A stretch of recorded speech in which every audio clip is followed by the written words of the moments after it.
whatever you do, you've got to be a little bit gone to it. You're not all there. You've got to be almost insane to your craft. Not a lot of people can understand that. That's why I don't know about nothing else. I do not pay attention to nothing else. There was games of football on yesterday, there was rugby, there was this, there was that. And like normal society is like, let's talk about this and let's engage in this. And I can't do it. I just don't, people are talking to me and in my head I'm counting something. I'm counting up a number or I'm knee deep in a sequence on the mat or on the feet. That's my life, sequences and numbers, nothing else. I cannot pay attention to nothing else. You love this game? I mean, love it with your whole heart. Because if you don't, let's not even bother. Let's not open that door. They're just gonna slam it right in our face. I love this game. I live this game. And there's 1,000 other guys waiting in the wings who are obsessed with this game. Obsession's gonna be talent every time. You got all the talent in the world, but are you obsessed? Is it all you ever think about? Let's face it, it's you against you out there. When you walk on that court, you have to think, I am the best guy out there. And my personal question to you is, why not you?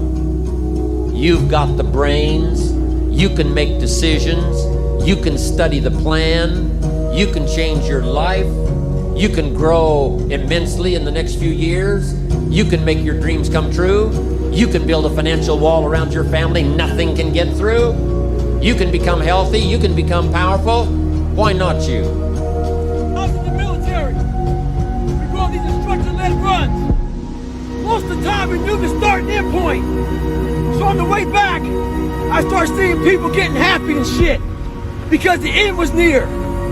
But there were some asshole instructors that would hear the happiness and go right on past the end point. When that happened, everybody stopped talking. Heads would stop dropping. And I started taking fucking souls. At that time, I knew what happened in their minds.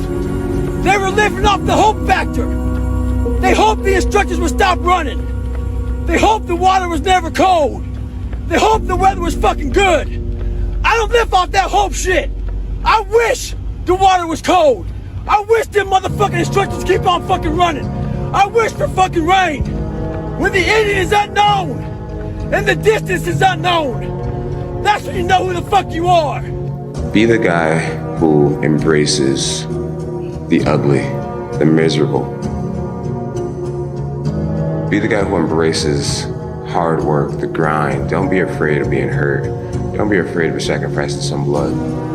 You know, and the fear is never reaching your potential. That's it. That always falling short, always quitting before you're done, always procrastinating, always not doing the right thing. And then one day you're an old man. Yep. And you look back, oh God, I could have been great. Where do you go to? You wake up on a morning, it's cold, it's wet, it's dark, you've got no cartilage in your knee, you've got shitty shorts, whatever it is that's the issue today. Keep talking. I need you to keep talking about what you were just saying. It's warm on the couch. Your missus says stay in bed. It's comfy, it's cozy. You've got work later on. You had an argument last night. You're slightly hungover. God, I know every motherfucker ain't gonna do what I'm gonna do. The unfulfilled potential is the story of most people's lives. It is. It is. And it could have been the story of mine. And I tell a lot of people go, what's your biggest fear in life? And my biggest fear, honestly, was, let's say this. Let's say I don't care if you believe in God or not. I don't care. So this is play a game with me. Let's say you're God, and we have a big fucking long line of people. And I made it to heaven. I'm 75 years old. I'm 300 pounds. I made it to heaven. I worked for Ecolab my entire life, spraying for cockroaches. That's what I did. But I'm dead. I'm in heaven now. And you're judging us all now. So we're in line. We're all sitting there in line. You have Adam Brown. He has a big board up, and you're talking to Adam Brown about his life. And you rip it down, and I'm next in line, David Goggins. I see my name, I see all this shit, and God goes, hey, you say, read this, man. And I'm reading this list, and I'm seeing 182 pounds, Navy SEAL, Ranger School, motivational speaker, changing lives. okay, man, pull up record, all this shit. And I'm like, that's not me, man. And God looks at me and says, that's who you were supposed to be.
We are so worried about what other people think about us. You know, it's like, oh my gosh, what if they think I'm crazy? What if they think I'm over obsessive or competitive? And what if this is like, you're too much? This is just not healthy for you to be thinking this way, right? Yeah. How did you get your mindset into this alter ego to be comfortable being Black Mamba? Like, how did that happen? It's a good separation for me, you know, emotionally, to be able to put myself in a place where at practice or when I'm training or during games, I switch my mind to something else. I switch my mode into something else. It's like an actor getting ready for a film. You gotta put yourself in that cage. When you're in that cage, you are that character. And then when you leave there, it's something completely different. But when I'm in that cage, bro, don't fucking touch me, don't talk to me. You're always afraid to take the first step because all you see is every negative thing 10 miles down the road. You gonna take the professor's side on Don't this? give me a line of shit, no. Look, I didn't want the job. It's not about the job. I don't care if you work for the government. But you can do anything you want. You are bound by nothing. Yeah. I don't care how good you are in anything. You don't have discipline. You ain't nobody. Right. You're nothing without discipline. Because you give up under the slightest struggle without discipline. 100%. I mean, discipline is doing what you hate to do, but do it like you love it. Doing what you hate to do, but do it like you love it. That is a great quote. Mm-hmm. And if you can do that, you could be successful in anything. You know, you normally are. You don't need to determine. I'm telling you it's worth it. Oh, yeah. I'm telling you it is worth it. Yeah. And you know what? You actually know it's worth it. That's why you're asking this question. You know it's worth it. You know it's worth it to have discipline, but you think there's an easier way. Yeah. You think that it's something that people have. You think that when Jocko's alarm clock goes off, it's like, oh, just like my father taught me, I rise and I shine. You know, like, no.